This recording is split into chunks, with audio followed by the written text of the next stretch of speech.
रूह निकलने जाएगी तब भी कहेंगे, और रूह निकल जाएगी तो हमारी लाश भी कहेगी आयला मौत। अब हम तमाम वो तरीके इख्तियार करेंगे जिससे मुसलमानों के दिलों में हुजूर की मोहब्बत और ज्यादा बढ़े, मोहम्मद सल्लल्लाहु ताला अलैहि वसल्लम की मोहब्बत ज्यादा से ज्यादा हो। हुजूर के नाम पर अपनी जान कुर्बान कर सकता है।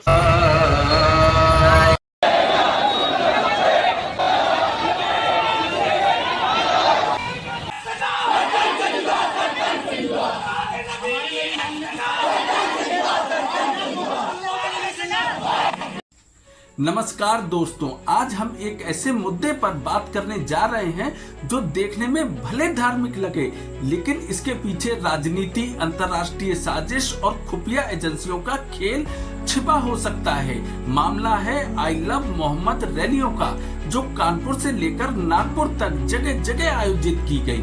पहली नजर में ये रैलियां किसी धार्मिक प्रेम की अभिव्यक्ति लग सकती हैं, लेकिन जब इन्हीं रैलियों में सर तन से जुदा जैसे नारे गूंजने लगे तो ये केवल धार्मिक उत्साह नहीं रह जाता, ये सीधा संकेत है कि कट्टरपंथी मानसिकता का। और ऐसे नारे भारत जैसे लोकतांत्रिक देश में केवल तनाव ही नहीं बल्कि अस्थिरता भी पैदा कर सकते हैं। अब सवाल ये है, क्या ये सब अपने आप हो रहा है या ये किसी बड़ी योजना का हिस्सा है?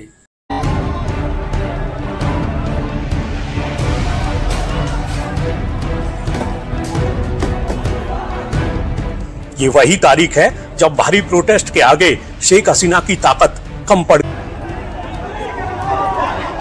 खबरें आएंगी प्रदर्शनकारियों ने वहां से सामान लूटा और हसीना के सत्ता से हटने का जश्न मनाया।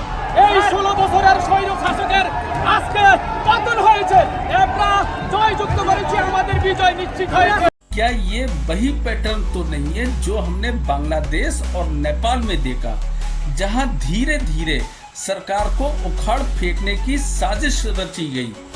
और क्या इसके पीछे अमेरिका की खुफिया एजेंसी CIA और डीप स्टेट जैसे अदृश्य हाथ तो काम नहीं कर रहे हैं? तो ये सब जानने के लिए बने रहिए वीडियो के अंत तक। तो शुरू करते हैं अपनी वीडियो।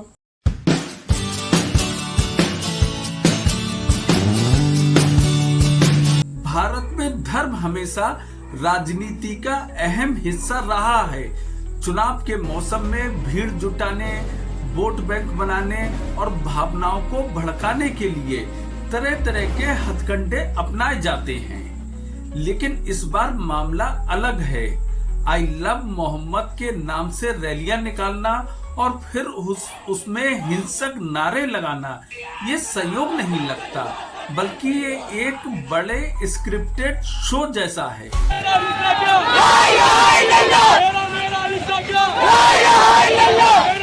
बैनर पोस्टर लगते हैं गोमतीपुर विस्तार में कि आई लव मोहम्मद के नाम पर एक प्रोटेस्ट किया जाएगा और पैगंबर प्रॉफिट मोहम्मद सल्लल्लाहु अलैहि वसल्लम के नाम पर एक जो है बड़ी तादाद में लोग उनके समर्थन में निकलेंगे। किसी को तकलीफ होती है तो 100 बार होए, उसका दिल दुखे, अपना माथा फोड़े, अपने सर पीटे, हमको उससे लेना देना नहीं है। हुकूमत इन बच्चों को रिहा करे, इन पे से केस खत्म करे, ये हमारी अपील है, डिमांड है।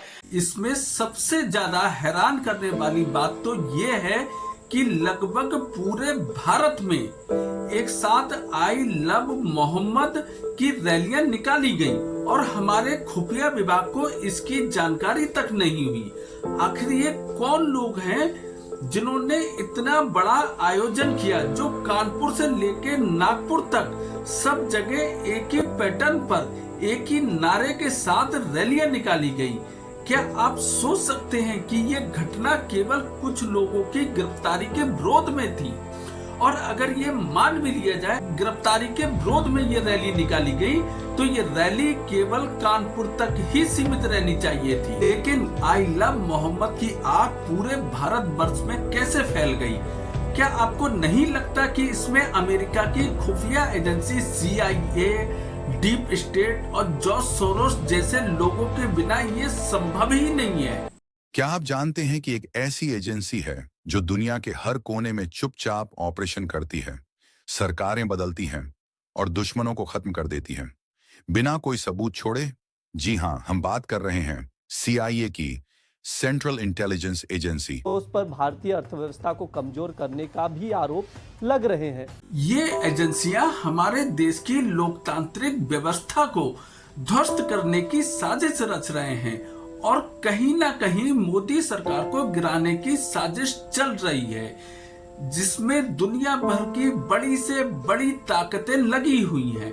तो आइए इस साजिश को समझने से पहले बांग्लादेश और नेपाल की उन साजिशों को समझना पड़ेगा जो इसी पैटर्न पर रची गई और जिसने हिंसा के द्वारा दोनों देशों की लोकतांत्रिक सरकार को उखाड़ फेंका और इन देशों में एक ऐसी पपेट सरकार का निर्माण किया जो अमेरिका जैसे देशों के इशारे पर नाचने को तैयार है। तो चलिए पहले बांग्लादेश और नेपाल की स्थिति का जायजा लेते हैं। अब जब भारत के पड़ोसी देश नेपाल में सड़कों पर उतरी भारी भीड़ भयंकर बवाल मचा रही है, तो उसको लेकर भी अब सोशल मीडिया पर इस बात की चर्चा जोर पकड़ने लगी है कि ये सब ट्रंप के प्लान का ही। दोस्तों, बांग्लादेश में कट्टरपंथी ताकतों ने कई बार सरकार के खिलाफ आंदोलन खड़े किए। वहां भी शुरुआत धार्मिक नारों से हुई, लेकिन धीरे धीरे यह आंदोलन सरकार विरोधी लहर में बदल गए। नेपाल में भी धर्म और राजनीति के नाम पर समाज को बांटने की कोशिश हुई और नतीजा ये हुआ कि वहां राजतंत्र से लोकतंत्र के बीच अराजकता फैल गई। अब सोचिए, क्या ये वही पैटर्न है जो भारत में दोहराने की कोशिश की जा रही है?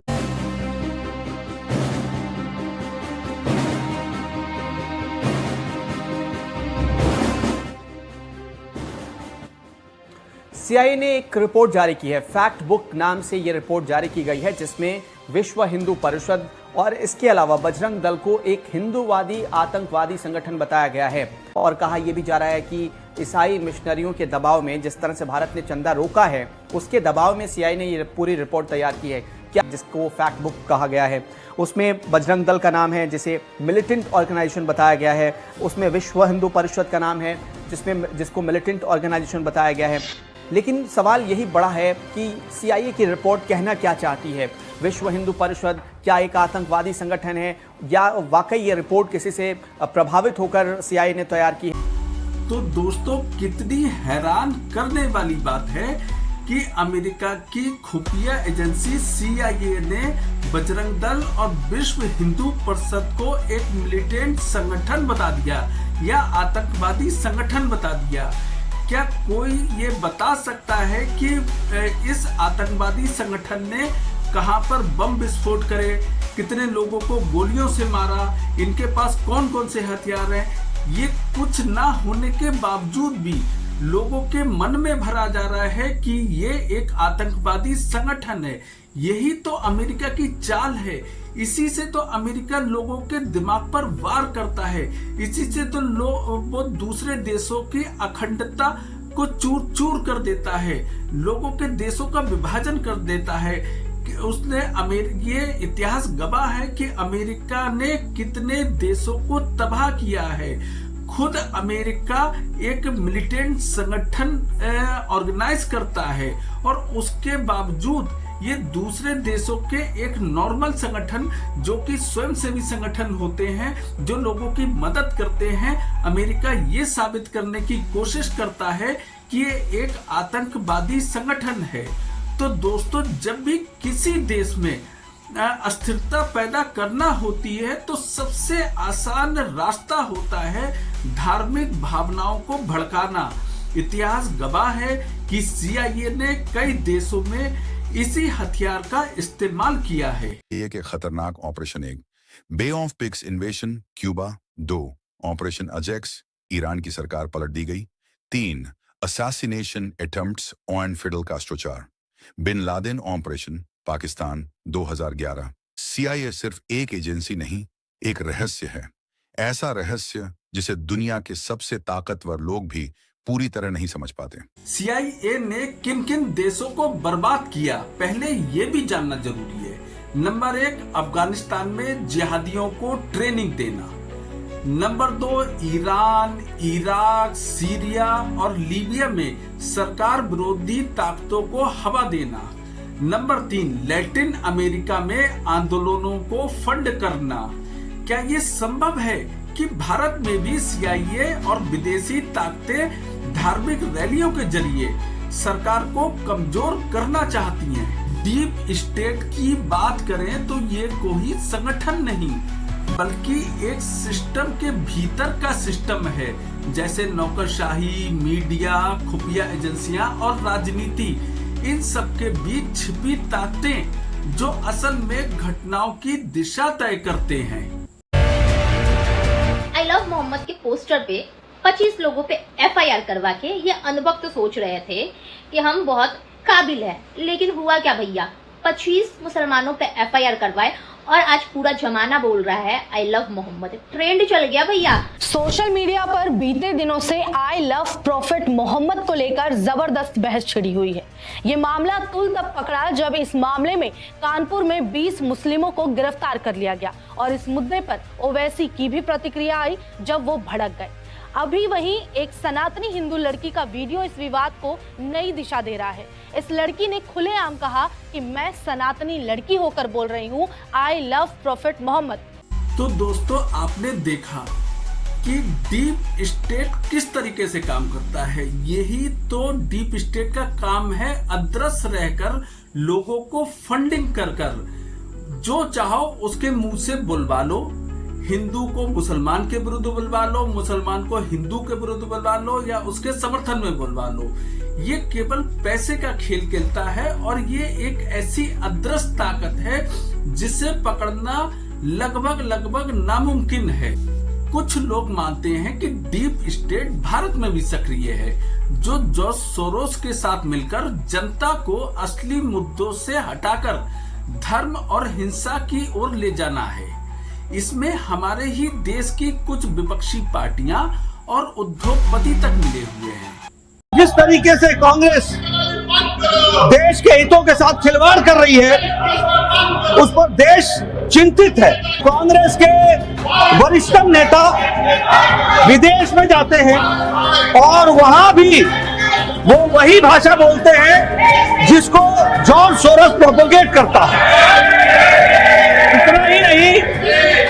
इतना ही नहीं, जो कुछ पब्लिकेशंस जॉर्ज सोरोस के फंडिंग प्रोसेस से जो फोरम्स और जो फाउंडेशन प्रोपोगेट करते हैं, उसको यहां पर कांग्रेस का वरिष्ठतम नेता उनको उठाता है और देश को डिस्टेबलाइज करने में अपना योगदान करता है। अब आरोप है कि कांग्रेस की पूर्व अध्यक्ष सोनिया गांधी का संबंध जॉर्ज सोरोस फाउंडेशन द्वारा वित्त पोषित एक संगठन से है, जिसने कश्मीर के एक स्वतंत्र राष्ट्र के विचार का समर्थन किया है।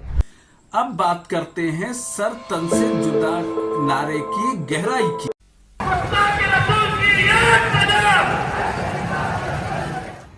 दरअसल सागर में ईद के मौके पर शुक्रवार को मुस्लिम समुदाय के लोगों ने बाइक रैली निकाली। रैली में झंडे लहराते हुए सैकड़ों लोग शामिल हुए। रैली जैसे ही 3 बत्ती चौराहे पर पहुंची, भीड़ में शामिल कुछ लोग सर तन से जुदा के नारे लगाने लगे। अब ये वीडियो सोशल मीडिया पर वायरल है।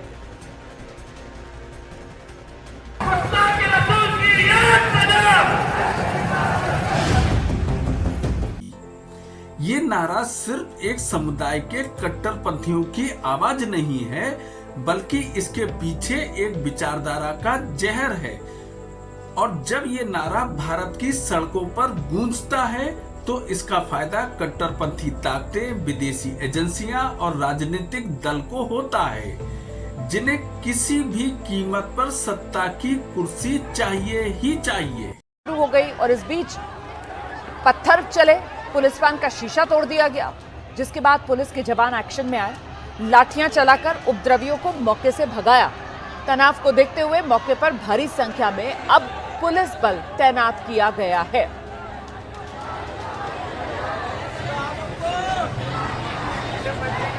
ये तस्वीरें आप देख रहे हैं, बीते कल की ये तस्वीरें हैं। आई लव मोहम्मद, इसी को लेकर जुलूस निकाला जा रहा था और इस दौरान यहाँ पर उपद्रवियों का ऐसा हंगामा, देखिए कैसे पुलिस वाले को दौड़ा रहे हैं।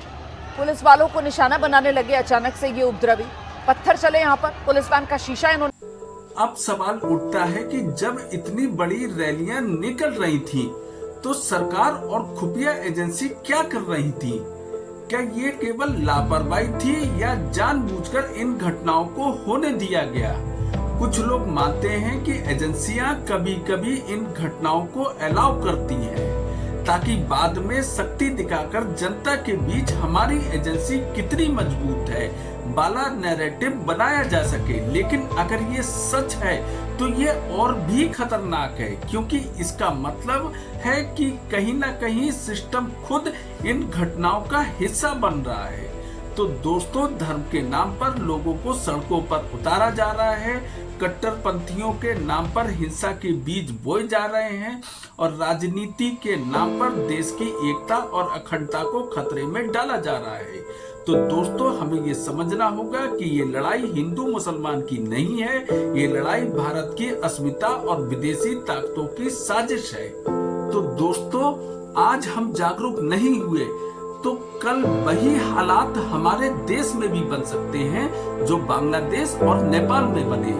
दोस्तों, अगर आपको लगता है कि आपके साथ अन्याय हुआ है तो आप कोर्ट का दरवाजा खटखटाएंगे या सड़कों पर उतरकर उन्माद फैलाएंगे?